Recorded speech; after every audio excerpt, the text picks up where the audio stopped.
بسم اللہ الرحمن الرحیم۔ ایک مرتبہ حضرت علی رضی اللہ تعالیٰ عنہ کوفہ کی مسجد میں تشریف فرما تھے۔ مجمع میں شام سے آیا ہوا ایک مسافر بھی تھا۔ نہایت ادب سے کھڑا ہوا اور عرض کی، اے امیر المومنین، مجھے سوالات میں تشویش ہے۔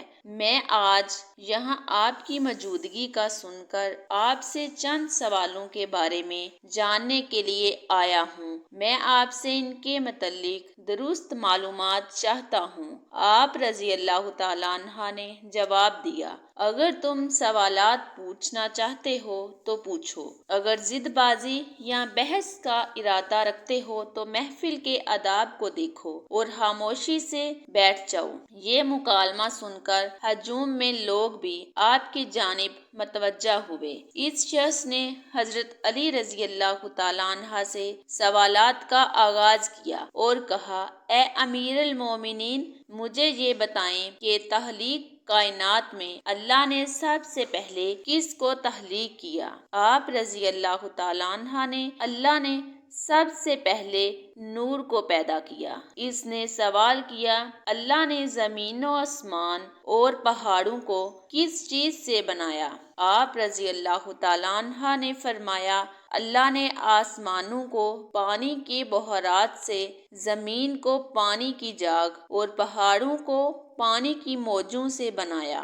پھر اس نے سوال کیا کہ مکہ کو ام القری کیوں کہا جاتا ہے؟ آپ نے فرمایا، ام القری کے معنی ہر ترتیب کی ماں، کیونکہ زمین کی ہر چیز اس کے نیچے سے بچھائی گئی، اس لیے عرب کے شہر مکہ جہاں بیت اللہ شریف ہے اسے ام القری کہا جاتا ہے۔ اس آدمی نے اگلا سوال کیا، زمین کے اوپر کے آسمان کو کس چیز سے پیدا کیا گیا؟ آپ نے جواب دیا، رکی ہوئی فوج سے۔ پھر اس نے عرض کی، اے امیر المومنین، سورج اور چاند کا طول و عرض کتنا ہے؟ آپ نے جواب دیا، 900 فرسخ ضرب 900 فرسخ۔ فرسخ فارسی زبان کا لفظ ہے۔ ایک فرسخ میں 10 کلومیٹر لمبائی گنی جاتی ہے۔ اس نے اگلا سوال کیا کہ ستارے کا طول و عرض کتنا ہے؟ آپ نے جواب دیا، 12 فرسخ ضرب 12 فرسخ۔ اس اجنبی نے نہایت ادب سے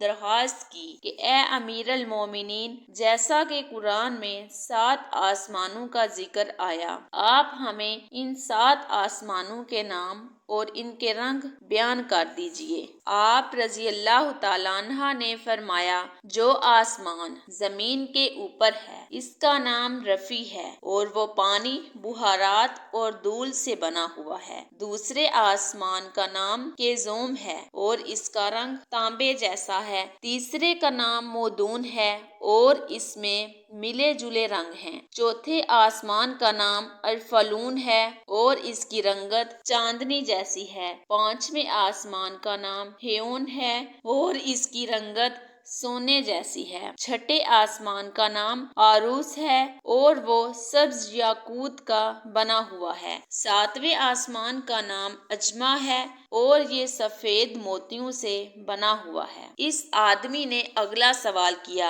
اے علی، آپ مجھے یہ بتائیں، بیل وہ واحد جانور ہے جس نے آسمان کی طرف اپنا سر نہیں اٹھایا، ایسا کیوں؟ آپ رضی اللہ تعالیٰ عنہ نے جواب دیا، جب سے قوم بنی اسرائیل نے گوسالہ کی پوجا کی تھی تبھی سے بیل شرم کے مارے آسمان کی طرف سر نہیں اٹھاتا۔ گوسالہ ایک سنہری رنگ کا پتھر یا بچھڑا تھا جسے موسیٰ علیہ السلام کے دور میں سامری جادوگر نے اپنی جادوئی مہارت سے بولنے اور حرکت کرنے کی طاقت دی اور موسیٰ علیہ السلام کی غیر موجودگی میں بنی اسرائیل سے اس بچھڑے کی پوجا کروائی تھی۔ مجمع میں موجود تمام لوگ حضرت علی رضی اللہ تعالیٰ عنہ کی حاضر جوابی اور عملی قابلیت سے متاثر ہو رہے تھے۔ شام سے آئے ہوئے ایک مسافر نے اگلا سوال پوچھا، اے امیر المومنین، وہ کون سے نبی تھے جنہوں نے ایک ہی وقت میں 2 بہنوں سے شادی کی تھی؟ آپ رضی اللہ تعالیٰ عنہ فرمانے لگے، وہ یعقوب بن اسحاق علیہ السلام تھے۔ انہوں نے ایک ہی دن ایک ہی وقت میں 2 سگی بہنوں لیا اور راحیل سے نکاح کیا تھا، لیکن اس کے بعد اللہ نے بیک وقت دونوں بہنوں سے نکاح کو اسلام میں حرام قرار دے دیا۔ اس آدمی نے اگلا سوال پوچھا، مد و جزر کیا ہے؟ آپ نے جواب دیا، اللہ نے سمندروں پر ایک فرشتہ مقرر کر رکھا ہے، جب وہ سمندر کے پانی میں اپنا پاؤں رکھتا ہے تو مد پیدا ہوتا ہے اور جب نکلتا ہے تو جزر۔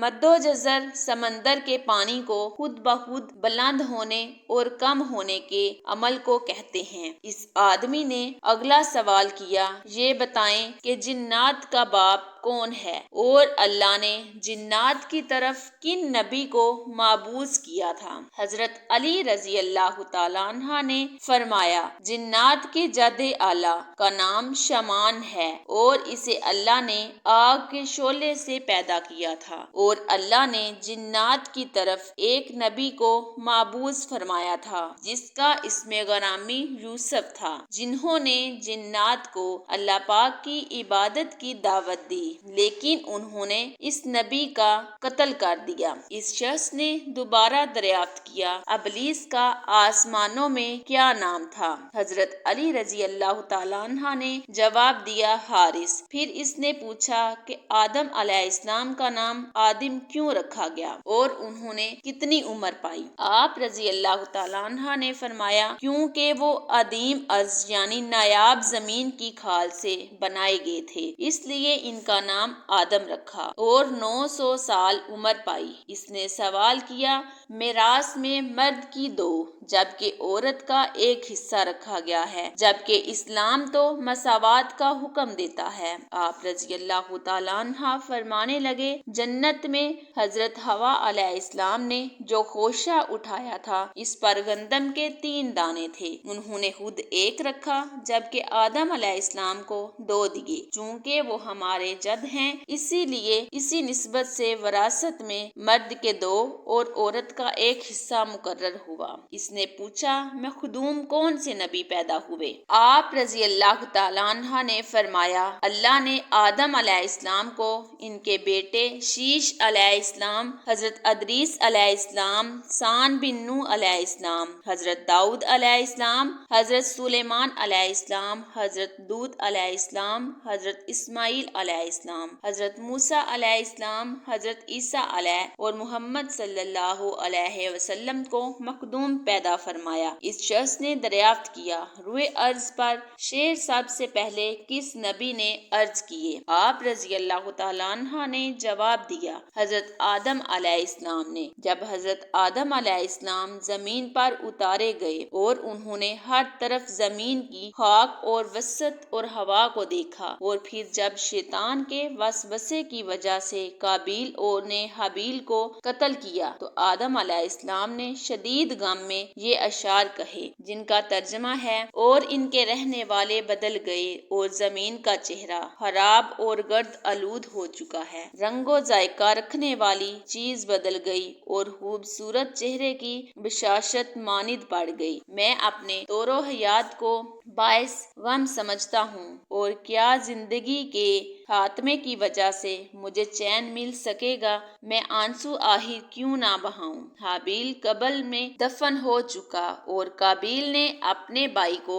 قتل کر دیا، ہائے غم و حسد، سانولا سلونا بیٹا گم ہو گیا۔ یہ بات سن کر سبھی حاضرین خاموش ہو گئے۔ پھر وہ شام کا شخص پھر بولا، امیر المومنین حضرت آدم علیہ السلام جنت سے نکالے جانے کے غم میں کتنا عرصہ روئے؟ آپ رضی اللہ تعالیٰ عنہ نے فرمایا، آپ 100 سال تک روتے رہے۔ شامی شخص نے پھر سوال کیا، کفر کی ابتدا کس نے کی اور پہلا کفر کس نے کیا؟ آپ رضی اللہ تعالیٰ عنہ نے جواب دیا، کفر کی ابتدا ابلیس سے ہوئی اور وہی کائنات کا پہلا کافر ہے۔ اور پھر اس شخص نے آخری سوال کیا، حضرت نوح علیہ السلام کا اصل نام کیا تھا اور ان کی کشتی کا طول و عرض کتنا تھا؟ آپ رضی اللہ تعالیٰ عنہ نے جواب دیا، نوح علیہ السلام کا اصل نام سکن تھا۔ انہیں نوح علیہ السلام کہنے کا سبب یہ تھا